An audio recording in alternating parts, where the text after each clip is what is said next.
Welcome to Real Deep Movie Reviews. This episode, we're discussing Black Phone, the 2021 thriller starring Ethan Hawke. Before we get into it, we just want to warn you that there will be plenty of spoilers throughout our discussion today. All right, so what was your initial impression? I loved it. I really enjoyed that movie. I thought that it was one of the better and more unique horror movies that I've seen in recent years, from recent years. Yeah.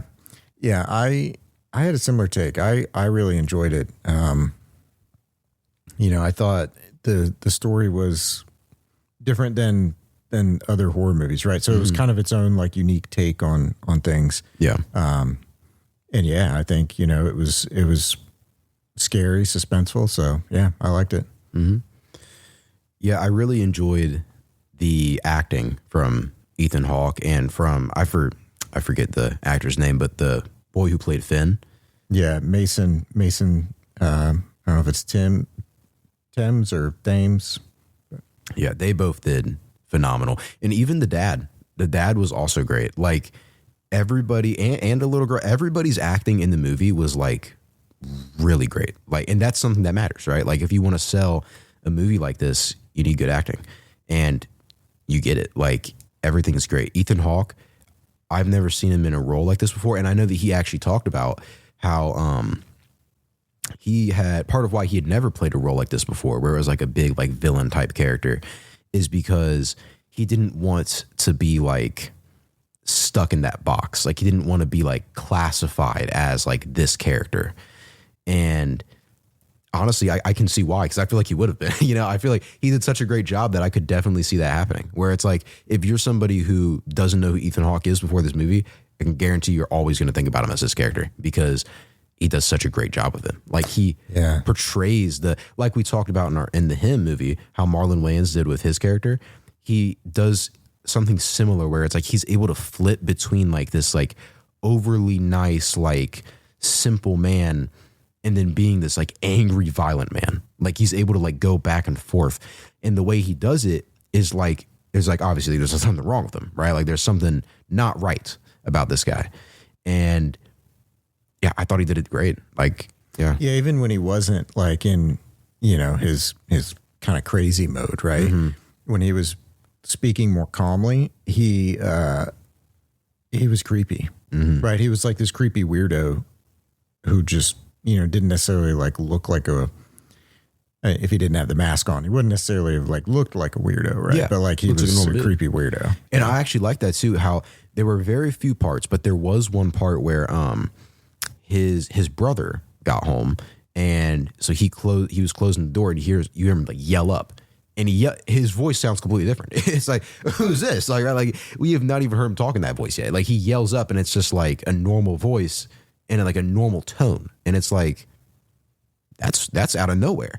And then that's kind of what Finn is picking up on too, is that this guy's obviously he's hiding it from his brother, right? His brother doesn't know, but yeah, and I thought that was also well done. So it's this guy is a normal guy, he's able to pass in society as a normal guy, but then behind the scenes he's just a mess, Yeah. So in case anybody out there hasn't seen it, so the film takes place in late 70s, I think it's 1978. It's a Denver suburb, so you kind of have that call back to a different time, kind of Stranger Things takes place in the 80s, right? But it's kind of somewhat similar time frame.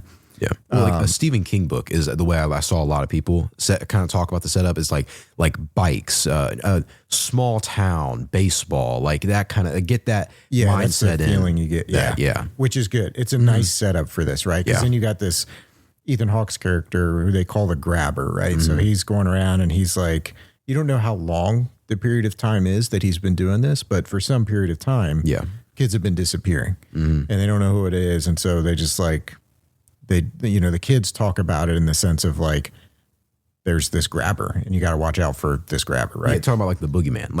Exactly. They're even afraid to say his name, because if you say his name, he might get you. Exactly. Is that kind of thing. Yeah. So I like that. I liked kind of the setting, like you were saying, right? That kind of classic Stephen King type of setting. Yeah.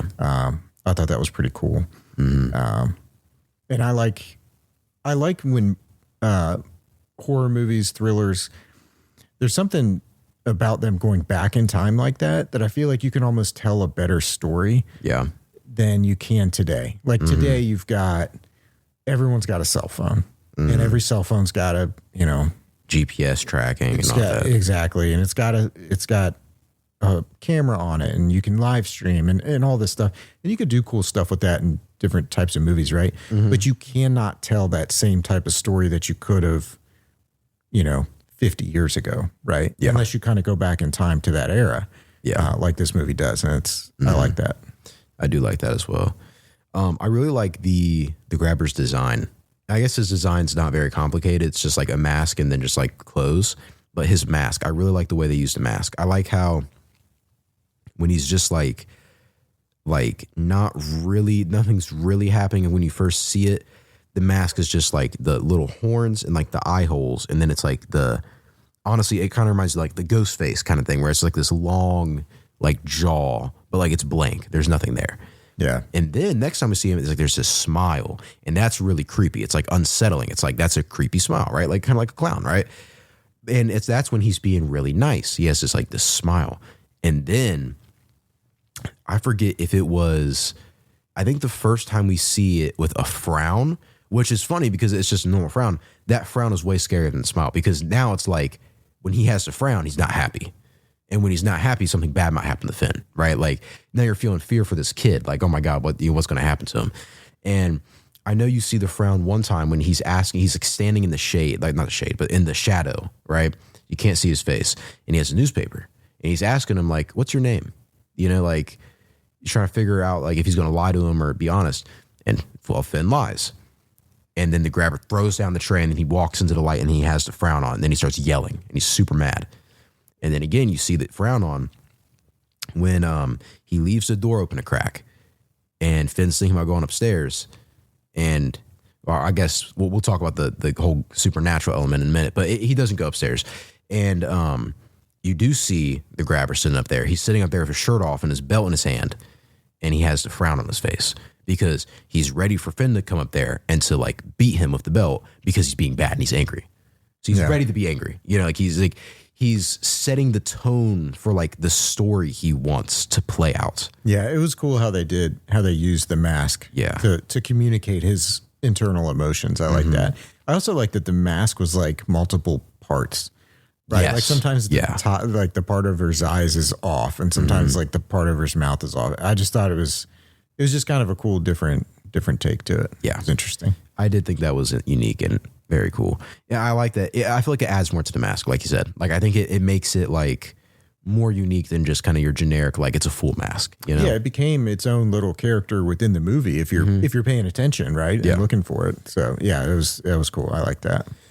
Yeah, and I guess now we could talk about the supernatural element. So I like that this movie has a supernatural element, but it doesn't like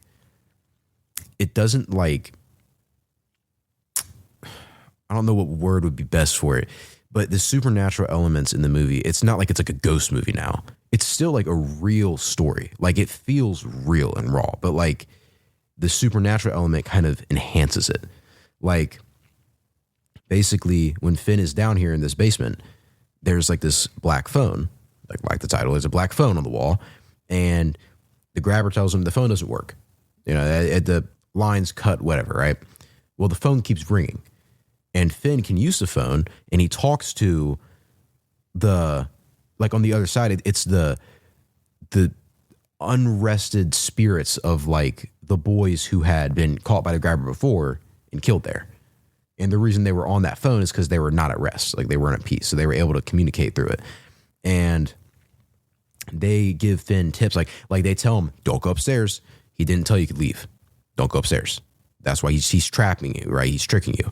Or like things about like, "Oh, hey, I left this tile open on the floor over here. I started digging. You can dig a hole right here. Hey, I have this behind." Like they were giving him tips and ideas of ways to try to like get out, the ways to survive the grabber, so that he could like not like avenge them, but like put them at peace, right? And they actually mentioned the grabber can hear the phone too. So he has that same like supernatural like ability that Finn has, but he pretends he doesn't. He doesn't want to think about it. He talks about it like, sometimes he talks about it when he first brings him down there, right? That sometimes it rings, but it's some weird static thing that causes it to ring. Yeah. He's in denial over his ability, and he pretends to be. And honestly, they never talk about this, but I feel like that's something that you could also like, knowing that about his character, you could maybe add that to like maybe why he is the way he is. Maybe that's why he has like multiple personalities. Why he's like messed up is because he's had these calls from like spirits that are not at rest, right? Like that might mess with you and, you know, make you think that you're crazy, right? Yeah. And then also Finney's sister, I forget her name, but Gwen, she has like these dreams. You know, she has these dreams that are like telling her, oh, it's showing her the grabber grabbing this kid, showing her where the grabber took them, where like it's showing her information and details, and she's able to use her dreams to try and find a way to find Finney. So I thought that was also a really cool way. I like how it never felt like there was too much supernatural stuff going on. It was always a good balance, and it felt like it only enhanced the story more than any, like it didn't take away ever. Yeah, and I felt like there's suspense throughout, right? Like even when there aren't supernatural things going on, you still like there's suspense going on, right? Like when he's not sure if he should go upstairs or not, right? And then we see the grabber sitting there. He doesn't know he's sitting there, but he knows because he was warned, he knows he's there. Yeah. So that's suspenseful, right? But like the scary elements, those were all the supernatural pieces, right? Whether it was like something creepy happening in one of Gwen's dreams, or like when he gets the phone calls. Like I thought that was interesting. So the phone rings, right? And then you hear the voices of these boys on the other line, and they're talking to him.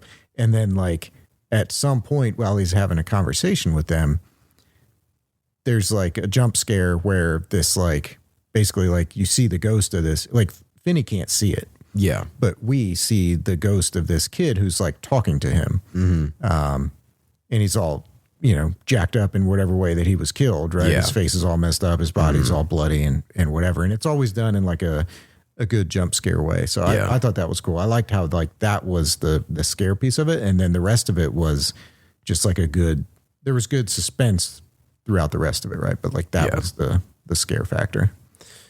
Yeah, I thought that the suspense in the movie was great. Like, even though I figured, probably nothing's going to happen to Finney, right? He's the main character.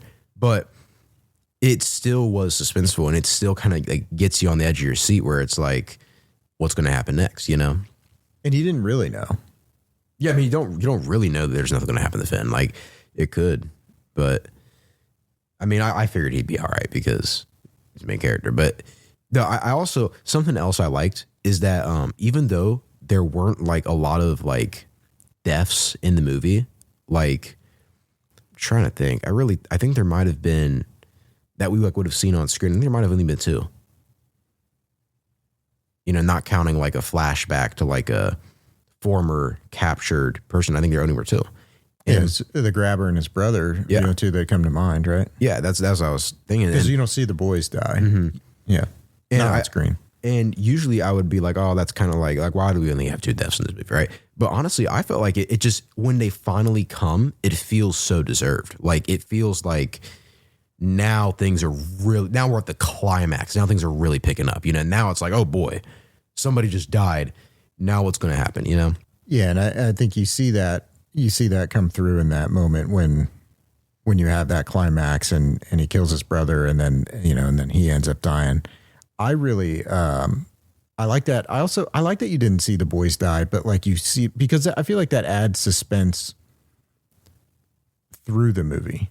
Yeah. Right. Like you don't know exactly what happened to these boys. Right. Yeah, so you're like, true. you're finding out a little bit here and there, but you never really find out exactly like everything about it. Right. We don't see anything on screen. Yeah. But I kind of like that. I thought that added a good element throughout. I do too. I like that our first experience is also Finney's first experience. And I like that when we are learning things, we're learning them with Finney. I think that's a good way where it doesn't feel like we're getting like, we never get like an exposition dump, right? Like everything we learn through, well, we do learn through exposition through the ghost, but like we learn it along with the character, and it feels like, okay, so now we're piecing this together. We're piecing this whole thing together. Like I like that. I thought that was it's a good way to keep the viewer engaged. Yeah. Yeah, I agree. It was a nice little sort of take on the whole thing. I really liked his brother's character. So his brother, it's interesting because I forget how the police end up at that house. It's something about Gwen's dream, and she tips off the police, and somehow they end up, I don't know if they're just canvassing the neighborhood or what, but somehow they end up at that guy's house, right? Mm-hmm. And his brother's there, and his brother's a cokehead or whatever, but he's got like all this stuff on the wall. He's got these maps, and he's like, he's telling the police, like, he's trying to be a detective, basically. Like, he's out of work, and he's like trying to figure all this stuff out. Yeah. And it's super interesting that, he's doing all this, and yet at the same time, like, his brother's got this boy locked in the basement, right? And, and they like do a cool like camera shot where you like kind of go through the floor down into the basement so you can see that like this is the same house, right? Like this is where Finney is. Yeah. I like that. And then I also liked how he ends up dying because I felt like it was deserved, right? Like he was such an idiot. Yeah. That I felt like he kind of earned that death. I mean, he was trying to do the right thing. Like he was going to try to let him go when he finally like figures it out and gets down there. Mm-hmm. But it was kind of justified that like he ends up dying. Yeah. And I do like the way that like when he finds him down there, I like that it's like he's like shocked and he's like, oh, I knew he was hiding something from down here. I knew it. Like oh my, I knew there was something going on. And then he kind of starts like rambling. Like he starts like he's like, oh, this is kind of funny. Like he starts like talking, and then he just gets like an axe through the head. I thought that was just like such a like great like, just like a quick like, ooh, I didn't see that coming. We knew the grabber wasn't home, so it's like, oh, that kind of came out of nowhere, And then I like how the grabber was actually mad. Like he was like, you made me kill my brother. And he's like, he was an idiot, but he was my idiot. Like it's like now he's actually really mad because now his brother's dead, So I thought that was well done. I like how I like how after he gets the last call, how the last call is from his best friend. Was it Robin? Robin, yeah. The last boy that got taken before him. I like how Robin like was basically telling him like you can do this, like, you have it, like you have to, like I always told you when those people were bullying you, you got to stand up for yourself. Like you got to, fight back eventually, right? You can't rely on me to do it forever, And so he's practicing swinging the phone. He's putting like dirt in it to like make it hit harder. He's like basically home aloneing the whole like basement, right? Like he's like setting up traps and trip wires, and then like a little hole he'll fall into, like all these little things. And he has even the like meat locker fridge thing kind of like opened up, right? Like it's very, I like how it's like it feels like that's actually what somebody would do. Like they would be thinking of ways to like, all right, how can I like not just like he's going to overpower him because obviously he's nice. He's like a 12, 13-year-old boy versus a grown man. So instead of overpowering him, he's thinking of ways, how can I like outthink him? How can I outmaneuver him? Yeah. So I like that. I thought that was well done. Yeah. And I like how when they do get to that climax, right after he kills his brother, I like how once he kills his brother, he goes just 0 to 60, right? Like now he's in full psychopath. He's going to kill Finney now. Right? Yeah. He's like lost it at that point. And I like that because throughout the whole movie, his interactions with Finney have been very subdued, right? Like he's at times almost like nice to him in some ways. Yeah. Right. And then, once that happens, he flips that switch and now you see what the other boys saw. And I like that was the first time that we saw that was not until the end. Right. Like we know that he's done all these bad things, but we never see it. And then it's only in the climax that you see him just flip this switch into a psychopath. Well, we do see for like a brief second, when Finney gets a chance to kind of like run out in like the middle of the night and the grabber like tackles him down and like puts a knife to his throat.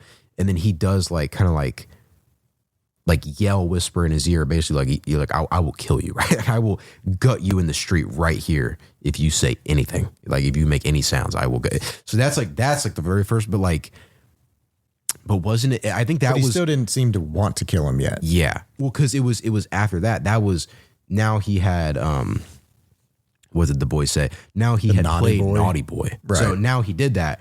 Now he was going to come down and punish him. Now he was going to come down and kill him. Yeah, you know? He always wanted it to be. It seemed like he wanted to control when he lost control. Yes, he wanted it to be like a response to an action that was done. Yeah, it was like he was playing a character, or he was setting the scene so that he could like play this role. Mm-hmm. Yeah, yeah. So that I think also that was, I like that more than just like, oh, it's a kidnapper that's crazy, but like he's a kidnapper who keeps playing out the same like game. Like he has this, it's the same game every time, but like he's playing the game like to see what they're going to do. Just to, and most of the time it's going to be the same thing. They're going to do the same thing just so that he can kill them in the same way. It's very like weird, but like it's almost more believable than just like, oh, this guy's just kidnapping people, you know? So I thought that was well done. I like how Finney does like finally kill him. Like where like, you know, he fights back and he uses the little like things around the room to kind of get the advantage. And he eventually, like, I like how he knocks him in the head with the phone a few times. And then he eventually gets like the phone wire around his like neck. And then he like, does he snap his neck, or does he like strangles him? I think he strangles him with the phone cord. Yeah. So I thought that was cool. Cause again, it wasn't like, oh, he overpowered him and like beat him, but like, no, he got him in a rough spot where he couldn't do anything and he strangled him to death. He didn't overpower him at all, but he put him in a situation where it's like he can't get out. Like there's nothing he can do, you know? So I thought that was great. Yeah. I liked that. Yeah. What'd you think of kind of how the whole thing ended? Like with the two houses, and I thought that was good too. How it was like the house across the street, which is the one that Gwen was seeing in her dreams. That is where all of the boys' bodies he was. That's where he was burying all their bodies. Right. So it's not where Finney was. It's not where Finney was. Yeah. So now all the boys are at rest and Finney's free and the grabber's dead. And so it's a very nice conclusion to the movie. I also like how they have a little scene with their dad where he kind of comes and like, you know, he's just super glad that they're okay. And he's just like sobbing and apologizing to them for, you know, the way he's treated them throughout, because he's like an abusive alcoholic. He's kind of throughout an abusive alcoholic. Yeah. But I like how instead of just being an abusive alcoholic, you find out part of why he is so hard on them is because their mom had killed herself. And part of why she had done that is because of the dreams that she had. Like she had was the dreams. Like Gwen. She was like Gwen. And that's something that's why he would get super mad and like hard on Gwen, is because she had those kind of dreams too. And he didn't want that to happen to her. Yeah. So you can see it from his perspective, like as a father, like obviously he's not taking the right approach, but you can understand why he's like, he's trying to protect her. He's trying to prevent her from having to deal with the same stuff that his wife had to deal with. I like that he's a more complex character than just like, oh, he's abusive. I like that he actually does love and care about his kids and he wants what's best for them. But you can see how like from just a blank view, it looks like, oh, this guy is an abusive. He sucks, you know? And I love that actor. So the actor, it's Jeremy Davies. Mm-hmm. And I feel like the role that I know him most from is Saving Private Ryan. Same. He's the coward. Yeah. He's the coward soldier that like, my guess is, depending on who you are, like I could see like a lot of women maybe like seeing his character and like feeling bad for him, like in the scene at the end of Saving Private Ryan where he like, you know, chooses not to save his buddy or whatever, because he's just so overcome with fear. He's paralyzed with fear. Right? Yeah. He can't move, right? Yeah, he's on the stairs with like his buddy he's fighting a guy, another soldier, and they're like in a room. It's just the two of them. The guy has like a knife to his throat and they're like kind of like wrestling, and he's on the stairs. He has a gun and a bunch of ammo and stuff, because he was the guy who was running for ammo back and forth. If he would have just gone up there, shot him, it would have been over. But he was so scared that he like froze up and he couldn't move. He was just stuck on the stairs. He couldn't do anything. And the guy ends up killing his buddy, and then he comes out and he lets him live. And like, I can see where like you can kind of feel for him a little bit, but I feel like most guys, like when you see that movie, you hate that guy. Yeah. You hate him. You're like, you just have to, right? Like you can understand it, but it's also like, dude, at some, you got to have courage and overcome that fear and like, do the brave thing. But exactly. Yeah. But anyway, like the actor is, I thought he was great in Saving Private Ryan. Yeah. Even though like you like hate the character. Hate his character, but he does a great job. Yeah. I thought he was really good in this role as well. And he really, I mean, it was a good, believable role that he was playing. He did a great job. Yeah. Yeah. Honestly, I really don't have like anything negative to say about the movie. Like all around, it's pretty good. Yeah, same. I really enjoyed it. You got anything else before we score it?